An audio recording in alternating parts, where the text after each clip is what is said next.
तो आज मैं आपको एक अनोखी रहस्यमय कहानी सुनाऊंगी। अगर आप चैनल पर नए हैं तो अभी सब्सक्राइब कर ले। यह मेरा दूसरा नया चैनल है ताकि और भी रहस्यमय कहानी सबसे पहले आप तक पहुंचे तथा कहानी पूरा देखें, क्योंकि अंत में एक अनोखा रहस्य छुपा है। धन्यवाद। तो सुनिए। एक शांत और कलात्मक गांव में, जिसे चित्रग्राम के नाम से जाना जाता था, वहां के लोग अपनी सजीव और मनमोहक चित्रकला के लिए प्रसिद्ध थे। गांव के ठीक बीच में एक प्राचीन शिव मंदिर था, जिसमें एक अधूरी रंगहीन शिवलिंग स्थापित था। यह मान्यता थी कि यह शिवलिंग केवल तभी अपने असली रंगों में प्रकट होता था जब कोई कलाकार अपने अहंकार को त्याग कर आत्मा के शुद्ध रंगों से शिवजी का ध्यान करता था, न कि केवल बाहरी प्रदर्शन से। श्रावण मास में चित्रकार और ग्रामीण इस मंदिर में आते थे और अपनी कलाकृतियां अर्पित करते थे, यह मानते हुए कि शिवजी की कृपा से ही उनके चित्रों में दिव्यता आती है। परंतु पिछले कुछ दशकों से चित्रग्राम के कलाकारों में अत्यधिक दिखावा और प्रसिद्धि की लालसा बढ़ गई थी। वे अपनी कला को केवल पैसा कमाने और नाम कमाने का जरिया मानने लगे थे। हर कोई केवल चमकीले रंगों और बाहरी प्रशंसा के लिए चित्र बनाता था, जिससे उनकी कला में भाव और पवित्रता कम हो गई थी। इस बदलती हुई मानसिकता का परिणाम ये हुआ कि भले ही गांव में कई सुंदर चित्र थे, पर उनमें आध्यात्मिक गहराई और सच्ची कलात्मकता की कमी थी। अधूरी रंगहीन शिवलिंग, जो कभी अपनी दिव्यता के लिए जाना जाता था, अब पूरी तरह से धुंधली और नीरस दिखने लगी थी। गांव में एक अजीब सी निराशा और सृजनात्मक ठहराव आ गया था। श्रावण मास आया, पर मंदिर में कोई उत्साह नहीं था, क्योंकि कोई भी कलाकार उस शिवलिंग को उसके वास्तविक रंगों में रंगने का साहस नहीं कर पा रहा था। ग्रामीण चिंतित थे, क्योंकि उन्हें पता था कि शिवलिंग का रंगहीन होना उनके भीतर के अहंकार और शिवजी की नाराजगी का संकेत है। गांव में रंगनाथ नाम का एक युवा चित्रकार था। वह बहुत प्रतिभाशाली था और रंगों का अद्भुत ज्ञान रखता था, पर उसके भीतर एक गहरा संशयवाद और अभिमान था। वह सोचता था कि रंग केवल रासायनिक मिश्रण होते हैं और कला केवल कौशल का खेल है, उसमें किसी दैवीय या आध्यात्मिक शक्ति का कोई हाथ नहीं होता। वह अक्सर उन लोगों का उपहास करता था जो आत्मा के रंगों या अदृश्य शक्तियों की बात करते थे। उसका मन शिवजी की भक्ति से ज्यादा अपनी कलात्मक श्रेष्ठता और प्रशंसा पर केंद्रित था। श्रावण का महीना आया। अधूरी रंगहीन शिवलिंग उदास दिख रही थी और चित्रग्राम में एक अजीब सी उदासी थी। श्रावण के पहले सोमवार की सुबह थी। मंदिर के पास बैठे एक वृद्ध ज्ञानी साधु, जो वर्षों से चित्रग्राम की स्थिति को देख रहे थे, उन्होंने रंगनाथ को अपने पास बुलाया। रंगनाथ को साधुओं पर विश्वास नहीं था, पर साधु की आंखों में उसे एक ऐसी शांति महसूस हुई जिसने उसे आकर्षित किया। साधु ने शांत स्वर में कहा, यह अधूरी रंगहीन शिवलिंग केवल पत्थर नहीं है, ये आत्मा के रंगों का प्रतीक है, जिसे बाहरी रंगों से नहीं भरा जा सकता। यह इसलिए रंगहीन है क्योंकि तुम्हारे भीतर रंगों का अभिमान और आत्मा के रंगों के प्रति अविश्वास बढ़ गया है। शिवजी को केवल बाहरी चमक से नहीं, बल्कि हृदय की सच्ची श्रद्धा और निस्वार्थ प्रेम से प्रसन्न किया जाता है। शिवलिंग तभी फिर से अपने असली रंगों में प्रकट होगा जब तुम अपने भीतर संशयवाद और दिखावे के मैल को हटाकर आत्मा के शुद्ध रंग अपनाओगे। साधु ने रंगनाथ को एक चुनौती दी। इस श्रावण में तुम्हें इस अधूरी रंगहीन शिवलिंग को फिर से उसके असली रंगों में प्रकट करना होगा। तुम्हें इसके लिए किसी बाहरी रंग या महंगे ब्रश का उपयोग नहीं करना है, न ही किसी और के चित्रों की नकल करनी है। तुम्हें इसे प्रकट करते समय अपने भीतर के अविश्वास, अभिमान और दिखावे को मिटाकर शुद्ध प्रेम और निस्वार्थ भक्ति का भाव लाना होगा। तुम्हें अपने हाथों से केवल अपनी अंतरात्मा के रंगों के सहारे प्रतिदिन इस शिवलिंग को स्पर्श करना होगा और उसे अपने भीतर के भावों से रंगना होगा, मानो तुम्हारी आत्मा ही उसे जीवन दे रही हो। ये तुम्हारा आत्मा रंग तप होगा।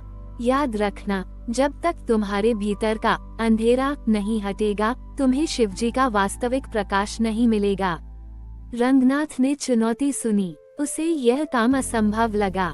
वह कैसे अपने सारे ज्ञान और रंगों को छोड़कर केवल अपनी अंतरात्मा पर निर्भर रह सकता था, जब उसने जीवन भर केवल भौतिक रंगों पर भरोसा किया था। पर साधु की आंखों में उसे एक अजीब सा विश्वास और गहनता दिखी। उसे अपने भीतर एक अज्ञात प्रेरणा महसूस हुई। उसने सोचा, ठीक है, मैं ये करके देखता हूँ। अगर मैं शिवलिंग को रंग पाया तो शायद मुझे भी कुछ मिलेगा। उसने चुनौती स्वीकार कर ली, पर अभी भी उसके मन में संदेह और अपने संशयवादी स्वभाव की एक छोटी सी छाया थी। रंगनाथ ने चुनौती स्वीकार तो कर ली, पर अभी भी उसके मन में संदेह और अपने संशयवादी स्वभाव की एक छोटी सी छाया थी। श्रावण के पहले सोमवार की शाम से उसने प्रतिदिन अधूरी रंगहीन शिवलिंग के पास जाना शुरू कर दिया। उसने अपने महंगे बाहरी रंगों और ब्रशों को एक तरफ रख दिया। अब वो अपने हाथों से अत्यंत कोमलता और एकाग्रता से शिवलिंग को स्पर्श करता। वो केवल उसकी बाहरी बनावट को महसूस नहीं करता था, बल्कि अपने भीतर की अंतरात्मा की आवाज और भावनाओं के अदृश्य रंगों को समझने का प्रयास करता था। यह एक अभूतपूर्व कार्य था। एक चित्रकार जिसने जीवन भर केवल भौतिक रंगों पर भरोसा किया था, वह अब अपनी आंतरिक दृष्टि और भावनात्मक गहराई पर भरोसा कर रहा था। उसे यह बहुत कठिन लगा। उसके हाथ कांपते और उसका मन अक्सर उसे याद दिलाता कि यह सब व्यर्थ है, क्योंकि उसे कोई दृश्यमान परिवर्तन दिख नहीं रहा था। उसे एहसास हुआ कि जो बाहरी रंग ज्ञान उसे कभी उसकी सबसे बड़ी ताकत लगता था, वही अब उसे आंतरिक बोध और विनम्रता सिखा रही थी। उसका संशयवाद ही उसके भीतर अशांति का कारण था। धीरे धीरे जैसे जैसे रंगनाथ हर दिन निस्वार्थ भाव से शिवलिंग को स्पर्श करता गया और अपनी अंतरात्मा के रंगों से उसे भरने का प्रयास करता गया, उसे केवल शारीरिक प्रयास ही नहीं, बल्कि एक आंतरिक बदलाव भी महसूस हुआ। हर सुबह जब वह शिवलिंग को छूता और शिवजी का स्मरण करता, तो उसे अपने भीतर के तर्क के शोर और आध्यात्मिक अविश्वास को शांत करना पड़ता था। उसका ध्यान अब केवल रंगों के रासायनिक गुणों पर नहीं, बल्कि प्रत्येक स्पर्श की पवित्रता और आत्मा के अदृश्य रंगों पर केंद्रित हो गया था। ये स्पर्श केवल पत्थर छूना नहीं था, यह उसके आत्मा का सृजन बन रहा था, शिवजी को अर्पित एक तपस्या।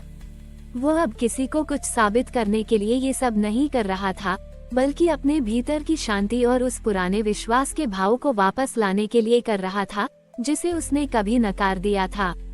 श्रावण का अंतिम सप्ताह चल रहा था। अधूरी रंगहीन शिवलिंग अभी भी पूरी तरह से प्रकट नहीं हुई थी और गांव में निराशा गहरी थी। रंगनाथ लगभग थककर चूर हो चुका था। उसके शरीर में ऊर्जा कम थी, पर उसके मन में एक अद्भुत शांति थी, जो उसने पहले कभी अनुभव नहीं की थी। एक शाम जब वो शिवलिंग पर काम कर रहा था, तो उसने देखा कि मंदिर के बाहर एक नन्हा पौधा, जिस पर कभी रंगीन फूल खिलते थे, सूखे के कारण अपनी सारी रौनक खो चुका था। उस निरीह पौधे की बदहाली को देखते ही रंगनाथ के भीतर एक असीम करुणा का संचार हुआ। उसे लगा जैसे शिवजी स्वयं इस छोटे से प्राणी के रूप में उसे संदेश दे रहे हैं कि सच्चा सौंदर्य केवल चित्रों में नहीं, बल्कि हर जीव के जीवन और उसके संघर्ष के मौन रंगों में है। उसने अपनी अंतिम शक्ति से अपने लोटे में बचा हुआ थोड़ा सा जल उस मुरझाते पौधे को दिया, इस बार किसी दिखावे के लिए नहीं, बल्कि केवल निस्वार्थ प्रेम और समर्पण के भाव से। श्रावण के अंतिम सोमवार की सुबह थी। रंगनाथ अब भीतर से शांत, विनम्र और सच्चे प्रेम से प्रकाशित अधूरी रंगहीन शिवलिंग के सामने खड़ा था। उसने धीरे से अपने हाथ जोड़े और अपनी आत्मा से निकली शुद्ध श्रद्धा को शिवजी को अर्पित किया। उसने कोई बाहरी रंग नहीं लगाया, न ही कोई विशेष कलाकारी की। उसने बस अपने हृदय के भीतर से उस अटूट आंतरिक विश्वास और निस्वार्थ भक्ति की भावना को प्रवाहित करने का प्रयास किया, जो उसने अपने तप और सेवा से अर्जित किया था। और तभी एक अद्भुत चमत्कार हुआ। अधूरी रंगहीन शिवलिंग, जो दशकों से धुंधली और नीरस थी, अचानक एक तीव्र सप्तरंगी प्रकाश से जगमगा उठी।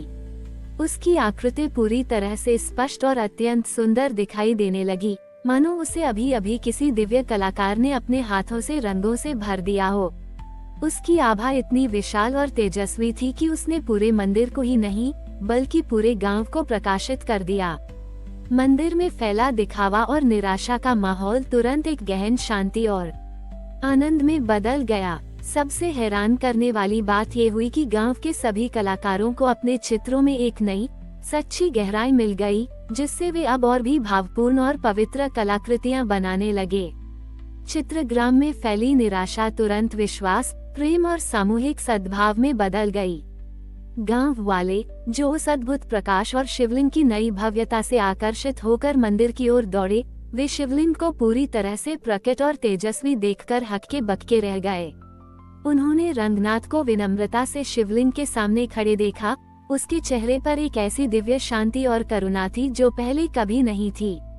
उन्हें एहसास हुआ कि यह केवल एक चमत्कार नहीं था, बल्कि रंगनाथ के भीतर के संशयवाद, त्याग और अटूट आंतरिक दृष्टि का प्रतिबिंब था, जिसने गांव को सत्य के उजाले से भर दिया था। चित्रग्राम वास्तव में सच्ची कला, भक्ति और आंतरिक सौंदर्य का स्थान बन गया था। रंगनाथ, जो कभी संशयवादी और अहंकारी माना जाता था, अब चित्रग्राम के लिए एक प्रेरणा और सच्चा कलाकार बन गया। उसने गांव वालों को सिखाया कि सच्ची कला और दिव्यता केवल बाहरी रंगों और कौशल से नहीं, बल्कि अपने भीतर की विनम्रता, निस्वार्थ प्रेम और आत्मा के सच्चे रंगों से मिलती है। अधूरी रंगहीन शिवलिंग अब केवल मंदिर का प्रतीक नहीं था, बल्कि एक निरंतर याद दिलाता था कि सच्ची भक्ति और आत्मा का समर्पण ही सबसे बड़ा प्रकाश है, और वही हमें शिवजी के वास्तविक स्वरूप से जोड़ता है। हमारी और भी आध्यात्मिक एवं अनोखी कहानियाँ देखने के लिए हमारे चैनल पर जाएं तथा धार्मिक एवं पौराणिक अनोखी कहानियाँ हमारे चैनल पर है। कृपया जाके देखें तथा हमारे चैनल को सब्सक्राइब करके रखें और वीडियो लाइक जरूर करें। धन्यवाद।